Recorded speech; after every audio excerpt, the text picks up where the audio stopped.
সন্দেশ, তুমি যে এই যে ঝড় বৃষ্টি রাতে সারা রাত বাইরে থাকো, আমি যদি রাত্রি 3টার দিকে দরজা না খুলে দিতাম, বৃষ্টিটার মধ্যে তুমি বাইরেই থাকতো বাবা।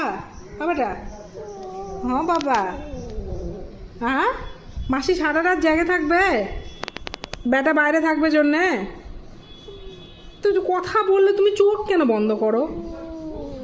রাগ দেখাচ্ছ তুমি? তুমি আমাকে রাগ দেখাচ্ছ বাবা? ওটা ও না, রাগ দেখায়নি। তুমি বৃষ্টি বাদলের মধ্যে আগে আগে বাড়ি আসতে পারো না? হ্যাঁ, মাসি কি সারা সারা রাত? বাবা তো আমার, এটা তুমি রাগ হয়েছো কেন? ও আমি কথা শোনাইছি তাই? আচ্ছা ঠিক আছে, আমি আর কথা শোনাবো না। তুমি যখনই আসবে আমি দরজা খুলে দেবো, ঠিক আছে? আচ্ছা, রাগ কমে গেছে। টাটা। আচ্ছা ঠিক আছে।